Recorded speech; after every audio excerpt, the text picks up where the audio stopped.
नमस्कार दोस्तों, स्वागत है आपका अपने चैनल हिस्ट्री मंत्रा में। तो आज के इस लेक्चर में हम भारत में राष्ट्रवाद चैप्टर को कंटिन्यू करते हुए उसके एक इम्पॉर्टेंट टॉपिक को देखेंगे। टॉपिक है फर्स्ट वर्ल्ड वॉर के कारण और परिणाम का भारत के साथ अंतर संबंध। इसके अंतर्गत हम 3 छोटे छोटे टॉपिक को कवर करेंगे, जिसमें पहला है फर्स्ट वर्ल्ड वॉर का संक्षिप्त परिचय, उसका इंट्रोडक्शन फर्स्ट वर्ल्ड वॉर का। सेकंड टॉपिक है फर्स्ट वर्ल्ड वॉर के कारणों के साथ भारत का अंतर संबंध। तीसरा टॉपिक है फर्स्ट वर्ल्ड वॉर के समय का भारतीय घटनाक्रम, यानी कि फर्स्ट वर्ल्ड वॉर के दौरान उस टाइम पे भारत में कौन कौन सी घटनाएं घटित हो रही थी उसके बारे में हम जानेंगे। तो आइए शुरू करते हैं। सबसे पहले पहला टॉपिक को देखते हैं, फर्स्ट वर्ल्ड वॉर का संक्षिप्त परिचय। तो फर्स्ट वर्ल्ड वॉर 1914 से 1918 के बीच लड़ा गया था। यह विश्व इतिहास का सबसे महत्वपूर्ण घटनाओं में से एक है, जिसमें पूरा यूरोप जो है वो 2 गुटों में बट गया था, मित्र राष्ट्र और धुरी राष्ट्र। तो मित्र राष्ट्र में ब्रिटेन, फ्रांस, रशिया जैसे देश थे, वहीं धुरी राष्ट्र में ऑस्ट्रिया, हंगरी, जर्मनी और इटली जैसे देश शामिल थे। तो फर्स्ट वर्ल्ड वॉर हुआ क्यों था? तो इसके पीछे का जो रीज़न है वो है यूरोपीय देशों की औपनिवेशिक साम्राज्यवादी प्रतिस्पर्धा का परिणाम था। ये यूरोपीय देशों की औपनिवेशिक साम्राज्यवादी प्रतिस्पर्धा का परिणाम था फर्स्ट वर्ल्ड वॉर। तो आइए इसको समझते हैं कि जब यूरोप में इसकी कहानी शुरू होती है फर्स्ट वर्ल्ड वॉर की इंडस्ट्रियल रिवॉल्यूशन से। तो यूरोप में जब इंडस्ट्रियल रिवॉल्यूशन आया, औद्योगिक क्रांति, इंडस्ट्रियल रिवॉल्यूशन की वजह से बड़े पैमाने पर उद्योग स्थापित होने लगे और उन उद्योगों को कच्चे माल खरीदने के लिए और उत्पादित माल को बेचने के लिए बाज़ार की आवश्यकता थी। तो उस बाज़ार की पूर्ति के लिए उन्होंने उपनिवेश बनाने शुरू किए। एशिया और अफ्रीका जैसे देशों में उन्होंने अपने उपनिवेश बनाना शुरू किया। तो इंडस्ट्रियल रिवॉल्यूशन की वजह से एक कॉलोनियल सिस्टम की स्थापना हुई यूरोप में। कॉलोनियल सिस्टम यानी कि उपनिवेशवादी प्रणाली की स्थापना हुई और इस प्रणाली की वजह से एशिया और अफ्रीका जैसे देशों में जो यूरोपीय शक्तिशाली देश थे उन्होंने अपने कॉलोनी बनाना शुरू किया, अपने उपनिवेश बनाना शुरू किया और इनकी सुरक्षा को लेकर के यूरोपीय देशों में आपस में टकराव हुआ उसकी सुरक्षा के लिए, और यही कारण है फर्स्ट वर्ल्ड वॉर का। तो औद्योगिक क्रांति की वजह से एक कॉलोनियल सिस्टम डेवलप हुआ वहाँ पे। इस कॉलोनियल सिस्टम के दौरान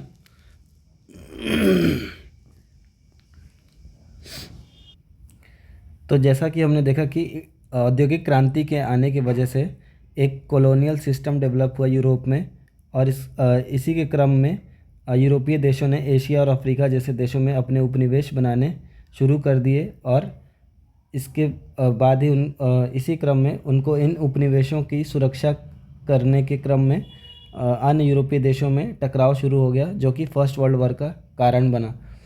तो ये आपका संक्षिप्त परिचय हो गया फर्स्ट वर्ल्ड वॉर का। और इस फर्स्ट वर्ल्ड वॉर ने प्रत्यक्ष या फिर अप्रत्यक्ष रूप से पूरे विश्व के राजनीतिक और आर्थिक स्थिति को प्रभावित किया। दूसरा टॉपिक है फर्स्ट वर्ल्ड वॉर के कारणों के साथ भारत का अंतर संबंध। तो फर्स्ट वर्ल्ड वॉर के कारणों के साथ भारत का क्या अंतर संबंध था, इंटर रिलेशन, उसको देखते हैं। तो जैसा कि हमने ऊपर पढ़ा, जो फर्स्ट वर्ल्ड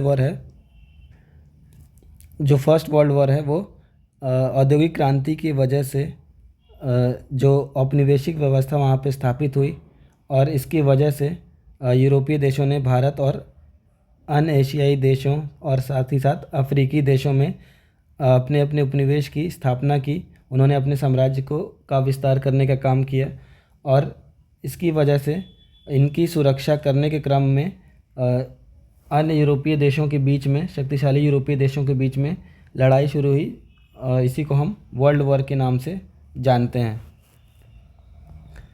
तो वर्ल्ड वॉर शुरू होने से पहले ब्रिटिश सरकार ने यह घोषणा किया था कि भारत में एक जिम्मेदार सरकार की स्थापना करेंगे, और इसी क्रम में उन्होंने 1916 में ब्रिटिश सरकार ने भारत में आयात शुल्क लगाया ताकि यहाँ का जो कपड़ा उद्योग है उसका विकास हो सके और साथ ही साथ अंग्रेज़ों को भी इसका फ़ायदा मिल सके। तो ये आपका दूसरा टॉपिक ख़त्म होता है, फर्स्ट वर्ल्ड वॉर के कारणों के साथ भारत का अंतर संबंध। चूँकि भारत जो है वो अंग्रेज़ों के लिए एक बहुत ही इम्पॉर्टेंट उपनिवेश था, तो उसकी सुरक्षा करना उनकी ज़िम्मेदारी थी, और उन्होंने भारत को खुश करने के उद्देश्य से ये चीज़ें लागू की, आयात शुल्क लगाया ताकि यहाँ का कपड़ा उद्योग का विकास हो सके और ब्रिटिश सरकार का भी उसका लाभ मिल सके। आइए अब तीसरा टॉपिक देखते हैं, जो है प्रथम विश्व युद्ध के दौरान भारतीय घटनाक्रम। जब फर्स्ट वर्ल्ड वॉर चल रहा था तो उस टाइम पे भारत में कौन कौन सी घटनाएं घटित हो रही थी उसके बारे में है ये। तो आइए देखते हैं। तो फर्स्ट वर्ल्ड वॉर ने भारत में एक नई आर्थिक और राजनीतिक स्थिति पैदा की, जिसके वजह से भारतीय जो राष्ट्रवाद है वो परिपक्व हुआ, यानी कि वो और मजबूत हुआ और स्ट्रांग हुआ। भारतीय राष्ट्रवाद और परिपक्व हुआ। फर्स्ट वर्ल्ड वॉर की वजह से जो नई आर्थिक और राजनीतिक स्थिति उत्पन्न हुई उसने भारतीय राष्ट्रवाद को और मजबूत करने का काम किया। और भारत में जो तिलक और गांधी जी जैसे नेता थे उन्होंने ब्रिटिश सरकार की मदद भी की, उनके युद्ध प्रयासों में उनका जहाँ तक हो सकता था हर संभव सहयोग दिया उन्होंने, क्योंकि तिलक और गांधी जैसे जो नेता थे उनको ब्रिटिश द्वारा जो दिया गया स्वशासन का जो एक सपना दिखाया गया था उन पर उनको भरोसा था, और इसी वजह से उन्होंने तिलक और गांधी जैसे नेताओं ने अंग्रेजी सरकार की मदद की युद्ध में। लेकिन जैसे जैसे युद्ध आगे बढ़ता गया उनका यह भ्रम भी टूट गया, क्योंकि युद्ध में शामिल होने के बाद काफ़ी रक्षा जो व्यय था वो काफ़ी उसको बढ़ा दिया गया, उसमें इजाफा हुआ, जिसके वजह से अंग्रेज़ों ने भारतीयों पर भारी मात्रा में कर लगाए और भारतीयों को कर के बोझ से लाद दिया गया। और इसी दौरान ये सब देखते हुए, इन परिस्थितियों को देखते हुए जो भारतीय राष्ट्रवादी नेता थे उन्होंने स्वराज प्राप्ति के लिए ब्रिटिश सरकार पर दबाव बनाना शुरू कर दिया। और इसी क्रम में हम देखेंगे कि होम रूल लीग की स्थापना होती है। 1915 से लेकर के 1917 के बीच होम रूल लीग की स्थापना होती है, जिसके संस्थापक थे बाल गंगाधर तिलक और एनी बेसेंट। तो ये लोग स्वशासन के लिए आंदोलन चला रहे थे, जिसको हम होम रूल लीग के नाम से जानते हैं।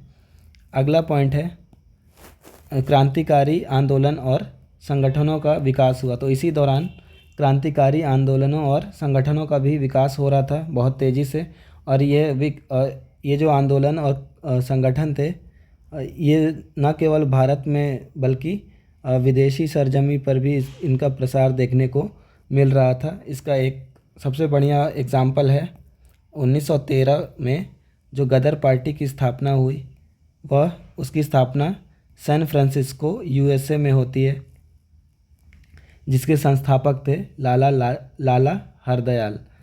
तो 1913 में गदर पार्टी की स्थापना, जो कि एक क्रांतिकारी संगठन था, गदर पार्टी जो कि एक क्रांतिकारी संगठन था जिसकी स्थापना होती है अमेरिका यूएसए में सैन फ्रांसिस्को, जिसके संस्थापक थे लाला हरदयाल।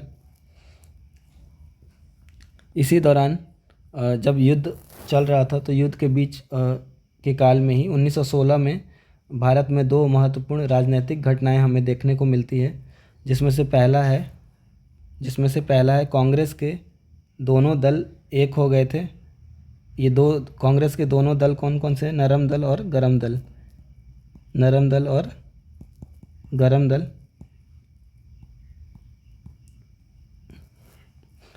ये लोग 1907 के सूरत अधिवेशन में अलग हुए थे, जिनको सूरत विभाजन के नाम से भी जाना जाता है। 1907 का जो कांग्रेस का सूरत अधिवेशन था, उसमें गरम दल और नरम दल अलग हो गए थे, जो कि 1916 में आकर के एक हो गए।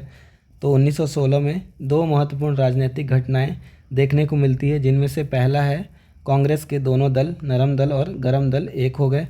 दूसरा, कांग्रेस और मुस्लिम लीग के बीच समझौता हुआ। ये समझौता किस बात को लेकर के था कि ये लोग साझा राजनीतिक आंदोलन चलाने को लेकर के इनके बीच समझौता हुआ, यानी कि जो राष्ट्रीय आंदोलन चलाए जा रहे थे, उस आंदोलन को अब ये दोनों दल मिल करके एक साथ चलाएंगे। तो इनके बीच में ये समझौता हुआ।